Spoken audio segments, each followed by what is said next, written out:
Hi hello friends అందరికీ నమస్కారము. నేను నా అనుభవాలు చెప్పడానికి ఒక యూట్యూబ్ ఛానల్ ఓపెన్ చేస్తున్నానండి. అయితే ఫస్ట్ గణపతి స్తోత్రం చదవాలనుకుంటున్నాను. వక్రతుండ మహాకాయ కోటి సూర్య సమప్రభ నిర్విఘ్నం కురుమే దేవ సర్వకార్యేసు సర్వదా. తర్వాత శివ స్తోత్రం అండి, 12 నామాల స్తోత్రము. ఓం సౌరాష్ట్రయ సోమనాథం చ శ్రీశైలం మల్లికార్జునం ఉజ్జయిన్యాం మహాకాళ ఓంకార అమరేశ్వరం ప్రజ్వల్యాం వైద్యనాథం చ డాకిన్యాం భీమశంకరం సేతు బందేతు రామేశం నాగేశం దారుకావనే వారాణస్యాంతు విశ్వేశం త్రయంబకం గౌతమీ తటే హిమాలయేతు కేదారం కృష్ణేశంచ విశాలకే ఏతాని జ్యోతిర్లింగాని సాయం ప్రాతం పఠేన్నరః సప్తజన్మ కృతం పాపం స్మరణేన వినశ్యతి. ఓం నమ శివాయ, ఓం నమ శివాయ. నేను మీ అందరికీ ఒకటి చెప్పాలనుకుంటున్నానండి. మొన్ననే రీసెంట్గా శివరాత్రి అప్పుడు కాశీకి వెళ్ళానండి. నేను 10 నిద్రలు అక్కడే చేశాము. చాలా బాగుంది కాశీలో.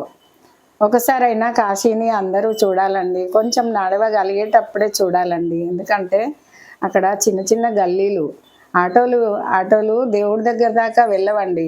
అందుకని కొంచెం మనం నడిచేటప్పుడే వెళ్ళాలండి. డబ్బులు ముఖ్యం కాదండి, దేవుణ్ణి చూడటం ముఖ్యం. కాబట్టి మనము మన ఏజ్ వచ్చే వరకు ఈలోపే చూడాలండి అందరూ అని చాలా అందరికీ చెప్తున్నానండి, వినండి.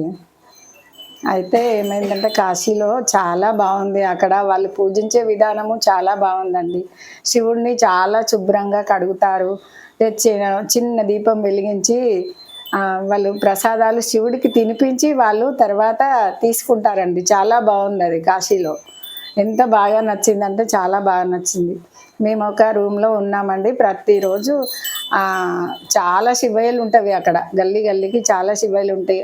ప్రతిరోజు ఒక శివయ్య దగ్గరికి వెళ్ళేదాన్ని. 5 గంటలకే స్నానం చేసి శివయ్య దగ్గరికి వెళ్ళేదాన్ని. అక్కడ వాళ్ళు వాడే పాటలు, వాళ్ళు పూజించే విధానం చాలా బాగా నచ్చిందండి. చాలా బాగా నచ్చింది. కాబట్టి కాశీని అందరూ ఒకసారి చూడాలండి. నడవగలిగే అప్పుడే చూడాలండి. ఎందుకంటే అక్కడ నడవడం చాలా ఎక్కువ ఉంటుంది. ఒక 3 డేస్ 3 సార్లు బోట్లో కూడా వెళ్ళాము. చాలా బాగుంది. 84 గంటల వరకు వెళ్ళాము. లాస్ట్ వరకు వెళ్ళామండి మేమందరము మా ఫ్యామిలీతో. చాలా బాగుంది. అక్కడ కాశీలో అన్నీ చూసాము. చుట్టుపక్కల కూడా గవలమ్మ గుడి, వారాహి మాత మాత్రం రోజుకు 1 గంటనే దర్శనం ఇస్తుందండి. ఆమెను చూడాలంటే మనం పొద్దున్నే 5 గంటలకే లైన్ కట్టాలండి.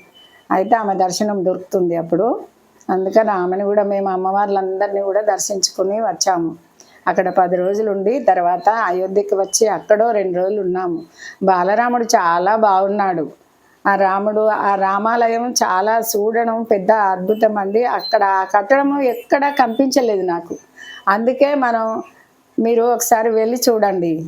మీకు అందరూ లైక్ చేసి సపోర్ట్ చేయండి, పిల్లలు పెద్దలు అందరికీ. Thank you.